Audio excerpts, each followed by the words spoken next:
سلاو رئيس تماشافان هجا خلك كنوج برنامج هفافينا أركي دست بيدك أزم شيخ وعفريني أزجوارا بيشكيش بكم مجرى خلك ما يا إيرو هبونا PKKê لروجافا كردستاني وهريما كردستاني سدم زيان درنجام ويشبن ميواني من بريز رجناموان شيروvekarê سياسي مامستا محمد زنكنة مامستا محمد تو بخيراتي قالك سباس ام قالك سباس كو تو ايرو ميفاني مي مجرى خلق ما وكما امجا بيكري كو هبونا PKKê سدم تشيا كو لهريما كردستان دمينا كو بهانه اج تركيا رفدك دست بك دام خوازن تو بحثا هبونا PKKê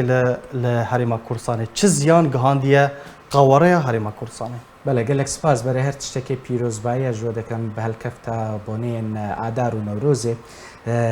عینی کاتێدا ژی ئەم یادوەریە ڕاپەڕینە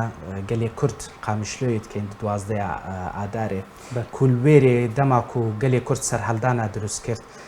چ کەس نەگو ئەس پەکەکەمە ئەز نەپەکەکەمە ئەز بێ حزبم ئەز فلا حزبێدامە مە هەمیە وەکو کورد دژێ زوڵم و زۆرداری ڕاپەڕین دعینی وەختاژیدا پیرۆزبایل گەلی باشووری کوردستانی دکەم هەلکەفتە ڕاپەڕینی هەولێر و ڕزگارکردنی شاری هەولێر 11 ئادارێ ساڵی 1991 بڕاستی مەسەلا پەکەکە مەسەلەکی نایەتساناییە و ئەم چەند خولەکێکی بەحەس بکەین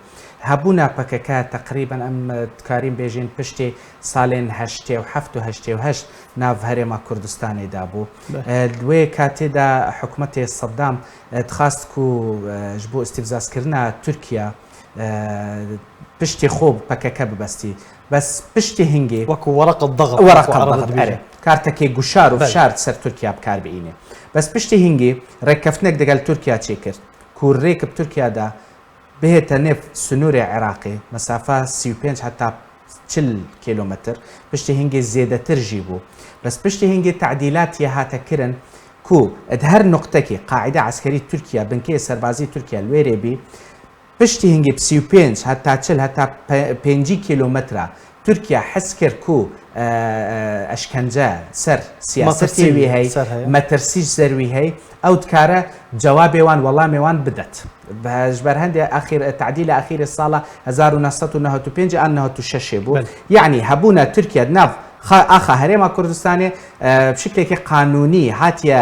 دروستکردن و هاتیە داڕشتن ناوبەرە حکوومەتێن عێراق و حکوومەتێ تورکیادا ئەوە بۆیە گرفتێکی گەلکی مەزن بۆ هەرێما کوردستانی پشتی ڕاپەڕینی PKK دخواست و ڕۆڵەکە سیاسی و عسکەری بگێرە لە هەرێما کوردستانی لە پرۆسێسا سیاسیە هەرێما کوردستانی ساڵە 2010 بیرا من دێت وەفدەکێوان شاندەکێوان سەردانە هەرێما کوردستانی کرد لێ حملەیە ئازادکردنە عەبدوڵڵا ئۆجەلان سەردانی هەرێما کوردستان کردن و دگەل بەرپرسێن سیاسی و عسکەری هەرێما کوردستان کۆم بوون و پێشنیارکردن کو پرۆسە سیاسی هەرێمی کوردستان بهێتە گۆهارتن بۆ دوو ئەنجومەنە ئەنجومەنێکی سیاسی و ئەنجومەنێکی عسکەری بلەمە گوتنەوان ما پشتی شۆڕش و ڕاپەڕینێن دژی سیستەمێن عسکەرتاری مەنکارین جارەکادی ڕژێمێکی عسکەری هەرێما کوردستانی دروست بکەین نقطە خلاف لەسەروەی دروست بوو بەس پشی هەنگی یعنی بەری هەنگیژی ساڵی 94 و 95 ڕۆڵەکە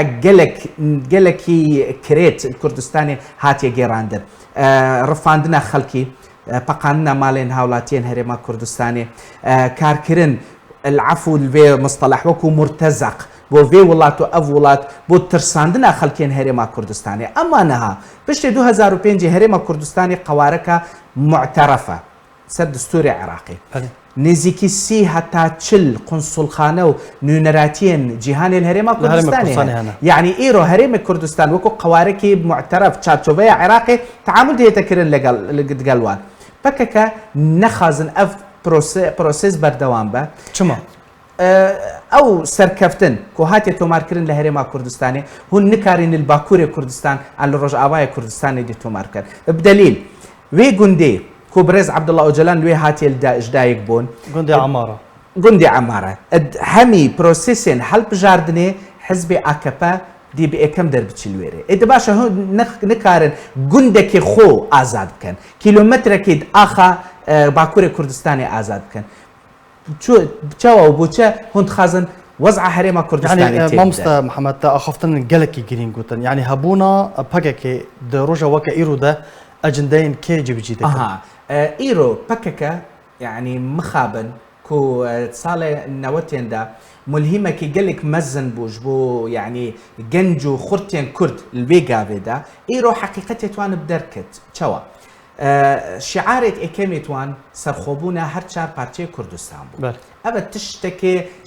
دنافخيني مداحي سرخوبونا هر چار پارچه كردستان بشتي هنجي سلوغان توان شعار توان جهورا بوچه الفدرالية العالمية فدرالية الجهان كونفدرالية الجهان العفو المغرب حتى أفغانستان باشا هن أجر نكارن قندك خو آزاد كان شو أدي كارن ويفد كونفدرالية ريفن بن بشتي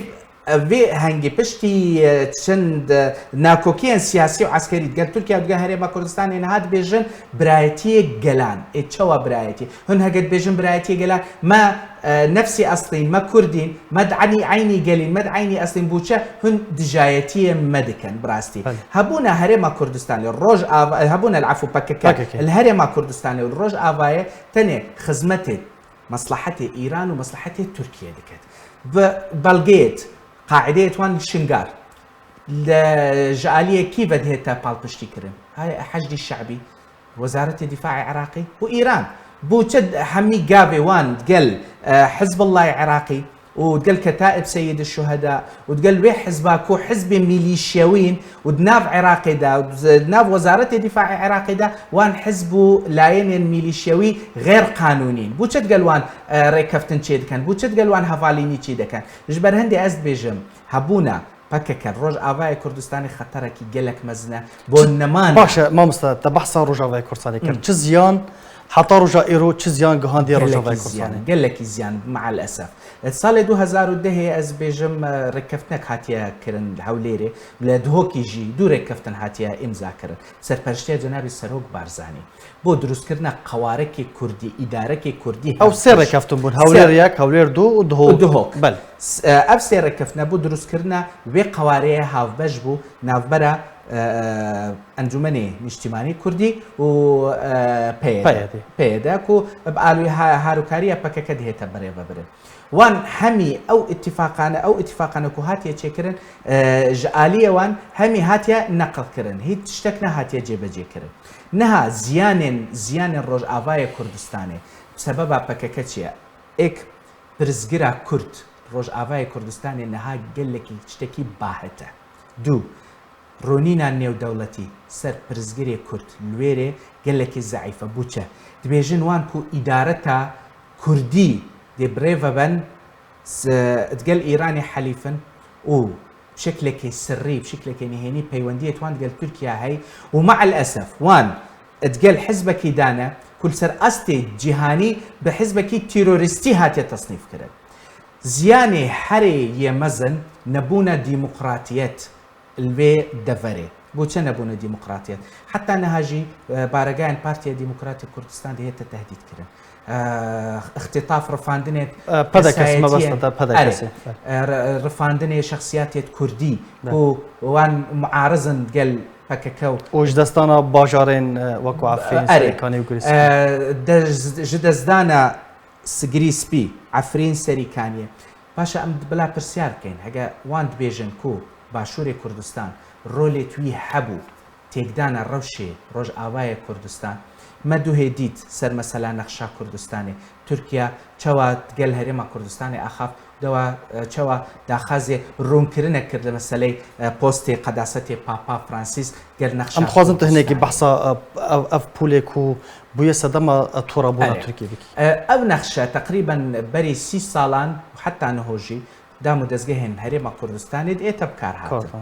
او نقشيات تشتكي ناهية كولي ليكرن ناهية انكار ليكرن اما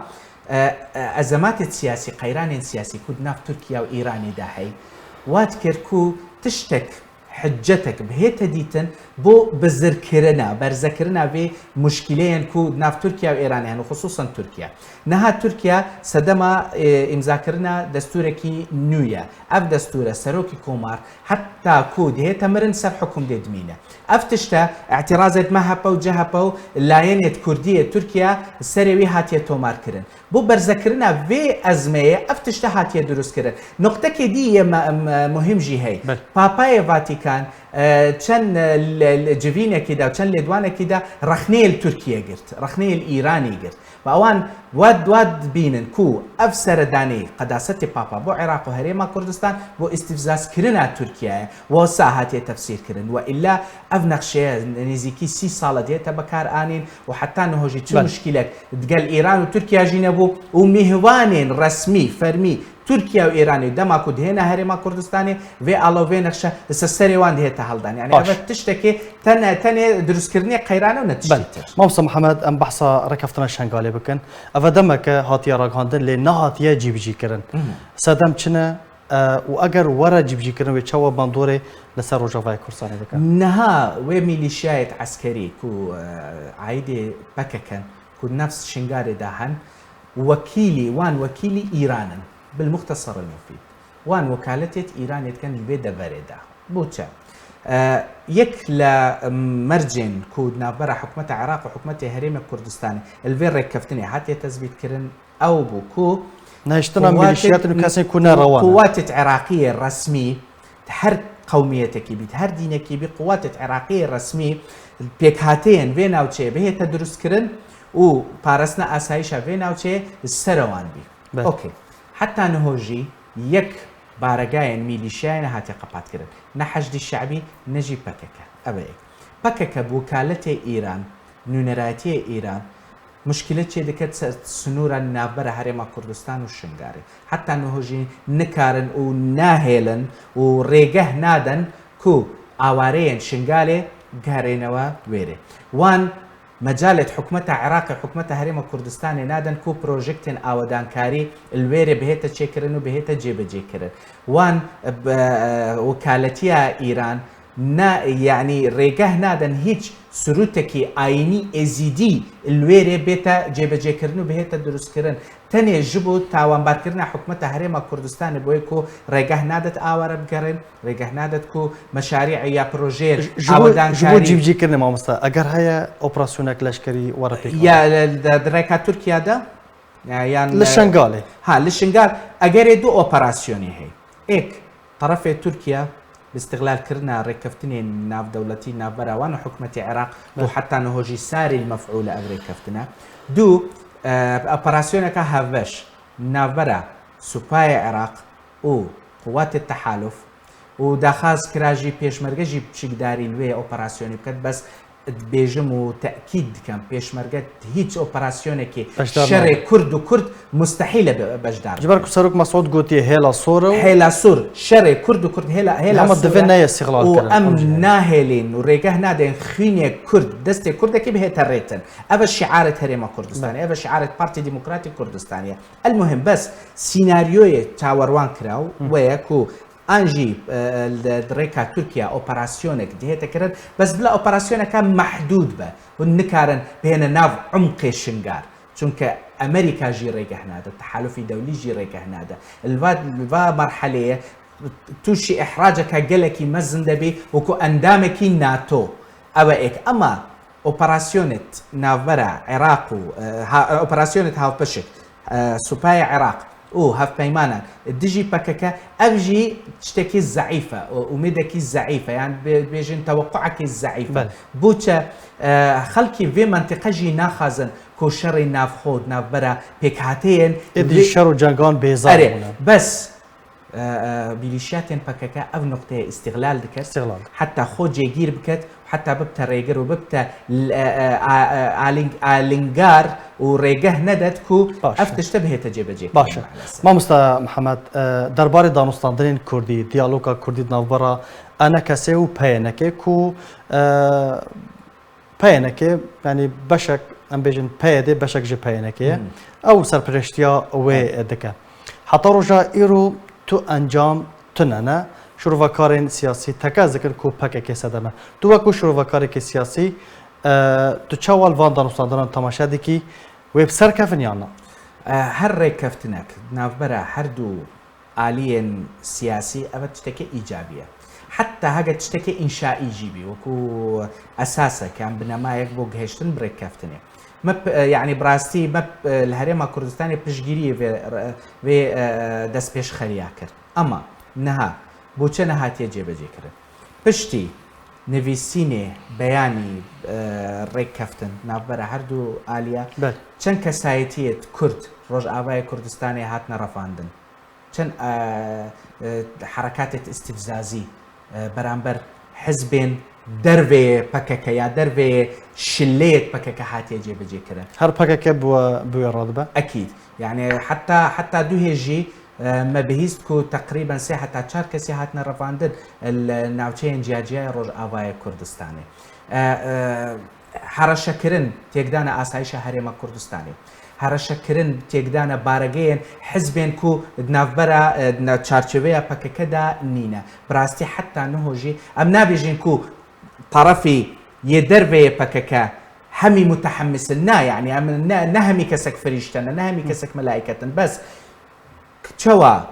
چ کەسێک نەها کی حکم دەستی ویە لێ دەبەرێ حکم دەستی پەکەکەیە دەستی ئیدارە زاتیە بڕاستی وێ ئیدارە زاتی قەسەد تووشی ئەحراج کردە دعینی وەختیژی هەدەپەشی تووشی ئەحراج کردە دعینی وەختاژی وێ قووەتان کوتخەزن ئاشتی بێتە جێبجێکردن وێ منتیقەیدا تووشی ئەحراجی کرینە وان هەوڵدان کو ئەو ڕێککەفتنە ببتە بەدیلێک بۆ ڕێککەفتنێن دهۆک و هەولێرێ کو ساڵی 2010 هاتنە ئیمزاکردن حتا بێژن سوبغەیەمە تەوقیعەتمە ئیمزایەتمە سەرێ مادام پەکەکێ هەبە دانوستاندن ناچنە سەری یعنی حتا وێ فکرێ وێ هزرێ پەکەکێ هەبە بڕاستی گەلێکی بزەحمەتە ئەم بێژین کو دانوستاندن هەیە بەس ئەمە دنیا قابلێت گۆڕانە یعنی ئەگە بەحسێ باشووری کوردستانی بکەین هەرێما کوردستانی مخابن شەرەکی نافخۆت ناوبەرە پارتی دموکراتی کوردستان یەکێتیە نیشتیمانی کوردستان هەبوو دەست پێشخەریە ڕەحمەتی مامجەلال و جەنابی سەرۆک مەسعود بارزانی هەمی عەدا و هەمی دوژمنکاری ناوبەرە دوو حزب نەماوە هاتیە چارەسەرکردن و پەرلەمانێک و حکوومەتێکی ئەکگرتی دامەزرا نەهامە دەست پێشخەریەکە هاوشێوەیە دەست پێشخەریە سەرۆک مەسعود بارزانی تخازی بەس بڕاستی پشتی چەندین دەست پێشخەری و نەهاتنە جێبەجێکردن بڕاستی ئەس تەوەقوعێ ناکەم و جەنابی سەرۆک دەست پێشخەریە نوێ پێشکەش بکات ئەمە بڕاستی مەتخازین و لایەنێت پەکەکە هزرێت تشتێکی بکەن ساڵی 1970 حتا نەهۆژی شەڕێتگە تورکیا دەکەن چ قازانجێک بوو لێ شەڕێدا باکووری کوردستانی چ چێبوو باشوور و ڕۆژئاوای کوردستانی چژی چێبوو دعینی وەختاداژی تورکیاژی لازمە تشتێک بەهێزرا خۆبینی و شەرکردن گەل پەکەکە شەرکردن گەل پەکەکە نابێتە هۆکارێک بۆ نەمانە کورد چکە پەکەکە نوێنەرایەتی هەمی کوردان ناکرد باشە مامۆستا ئەم بەرەف بە داوی دەچێن لێ دوو پرسمن هەنا دەخوازم تو بەرسەوی بدی ڕەوش بگشتی لە ڕۆژاوای کوردستانی پشتی کو عەفرین سەرەکانی گورەسپی چوون باژارên کومانە سیا ڕێڤەبەریya نو de ya Amerîkî wê çi be çaranivîs wê çi ye tevî ku ev 10 salin şerê Sûriyê dest pê kiriye û hîn jî wê berdewam be نعم پرسی عفرینێ بڕاستی تشتێکی ناودەوڵەتی بوو هەنگاوێت پێنگاوێت ئەکەم بۆ داگیرکردنە عفرینێ ساڵی 1995 هاتیە چارچۆڤەی ڕێککەوتنێکی هاتیە ئیمزاکردن ناوبەرە تورکیا و سوریا پشتێک و تورکیا حافظ ئەسەد تهدید کرد و ئەم چینە ناو دڵێ دیمەشقێ هەگە هون لیوائێ ئسکەندەرۆن بناوێت تورکیا تەنازل ژووی نەکەن عفرینژی بەشێک بوو لێ ڕێککەفتنێ بڕاستی ئەوە تشتێکی نێودەوڵەتیە بەس عفرین حتا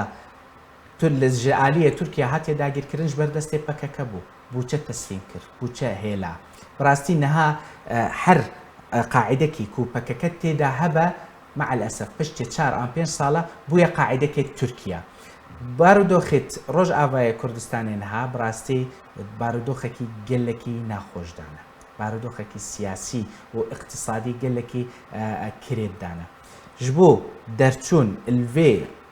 girifté me çi dixwazin piçekê wan hizir bikin ku ev barûdoxe bûçe durust bû بوچە هاتیە دروستکردن بوچە هاتیە یعنی بوچە هاتیە بوون سەر ساحەیە کوردستانی ژبەر هەندێ ئەس دەبێژم نەها هەر حەلێکی مەدا بنین ji بۆ وا منتیقەیە دروستکردنی هەر کانتۆنێکی دروستکردنی هەر ئیدارەکی هەگەر دیموقراتیەت بە هەڤبەشی نەبی لێرە لێ منتیقەیە براستي نا تخوين كرنو اتهام كرني الطرفين مقابل دهيتا شار قرفتان شار السردكات ونا بشعارات ودروس كرني كانتوني دهيتا باشا ما مستطيع بحث عفريني كر يعني برس بأريانا شار نفيس عفريني و ليو اسكندرون به براستي حتى سياسة تركيا في ريكا دابروات حتى سياسة بككة عيني رد فعلي سلبي بهتا الفي شارتوفي دابي براستي برزقرا عفريني دي معلق بمينه ومخابن از چه متفائلني ما بچار سركت باش داوين برسيار از خوازم تبكورتي برسف بدي مامستا محمد رفبريا نو يا امريكي بسركاتيا جو بايدن لهمبر كردان بگشتی تایبت لهمبر هریما کورسانی کو سوز دابو سروق مسعود برزانی کو بهفره و دولت کردی ببینه بري هر شيء از دخل لبورنيت كم اف نقطه كبيره من شو مساله اداره نيو بايدن چه فرقه كاينه بين اداره بايدن واوباما تعامل كرن قال برزقري كرد العراق ترامب واوباما ترامب واوباما عفوا تعامل كرن قال برزقري كرد العراق وسوريا وان تعامل قال ملف عراقي وملف السوريات كان هر تشتكي كوب مجامله بهيتا قوتن بري وي بوست حبا أبد تشتكى أما كوديتا سر أرزي واقع أبد تشتكي ديا سخامجيريا كردستان مصلحتي أمريكا دايا بس نها الوي إدارية تقريبا حتى بشتي 2 سال يجي مسألة تعامل كردن قال ملف روجافا تشغوران كاريك ناهي تسر چونك إدارية ديمقراطي نوكو يا جمهورينا وان خازن كو لقال تركيا ولقال إيراني علاقات يدخو نهيتا تيقدان وشر نهيتا دروزبون وتشتين تصرفاتين كو ترامب كير نهيتا دوباربون بس پشت 2 سال ما گۆڕانکاریەکی گەلێک مەزن دەبینیت گۆڕانکاریان گەلێک بەڵێ دەست خۆش مامۆستا محەممەد زەنگەنە ڕۆژنامەڤان و شرۆڤەکاری سیاسی گەلێک سپاس ji بۆ ئامادەبوونەتە تەماشەڤان هێژا بە VOM گشتن داویا خەڵکەخوا حتا خەڵکەکەن و ببینن دەخێر و خۆشیێدە